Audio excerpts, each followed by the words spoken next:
বাসায় আমরা সবাই কম বেশি লাউ পছন্দ করি। লাউয়ের চোচা বিভিন্নভাবে রান্না করে খাওয়া যায়। আপনারা বাসায় এভাবে লাউয়ের চোচা রান্না করে খেয়েছেন কি জানি না, এভাবে খেয়ে দেখবেন, ভালো লাগবে। প্রথমে লাউয়ের চোচা কচি লাউ অবশ্যই হইতে হবে, কুচি কুচি করে কেটে ওর ভিতরে একটা আলু দিয়ে নিয়েছি।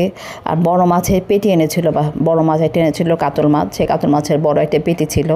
অনেকে পেটি খায় না, পেটি ফেলে দেন। আপনারা পেটি এভাবে রান্না করে খেয়ে দেখবেন।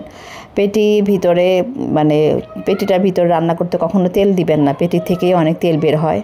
আমি তাওয়াটার ভিতরে প্রথমে পেটিটা দিলাম, তারপরে কাঁচামরিচ, পেঁয়াজ, অল্প একটু হলুদের গুঁড়া, ধনিয়া গুঁড়া, তারপরে পেঁয়াজ রসুন বাটা দিলাম, দিয়ে একটু পানি দিয়ে কষায় নিয়েছি। কষা নেওয়ার পরে তারপরে হচ্ছে আপনার এই যে লাউয়ের চোচা যে কুচি কুচি করে কেটে রেখেছিলাম, আলু দিয়ে, সেই আলু আর কুচি মানে ভাজি কাটার মতো কেটে রেখেছি, সেভাবে কেটে ধুয়ে সুন্দর করে রেখেছিলাম। এটা এখন এর ভিতরে দিয়ে দিলাম, দিয়ে ঢেকে রাখবো। ঢেকে রাখার পর যখন দেখলাম পানিটা একটু মানে সেদ্ধ কম হয়েছে, কষানো হয়ে গেছে, তখন আমি আবার অল্প একটু পানিতে আবার ঢেকে রেখেছি।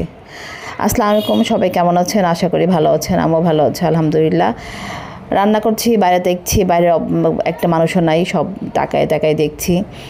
তারপরে আপনার এর ভিতরে যখন দেখলাম পানিটা শুকিয়ে গেছে, তারপরে আমি বাসায় সব সময় সব মশলা গুঁড়া করে রাখি। নামানোর আগে একটু সব এলাচ, দারচিনি, তেজপাতা, সব রকম মশলা যে গুঁড়া করে রাখছিলাম সেটা একটু উপর দিয়ে দিলাম ফ্লেভারের জন্য। তারপরে আপনার এটা হচ্ছে একদম ভাজা ভাজা হয়ে গেছে, তখন নামায় ফেলছি।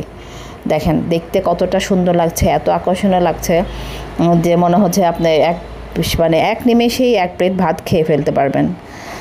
সবাইকে মানে ভালো লাগলে অবশ্যই কমেন্টসে জানাবেন।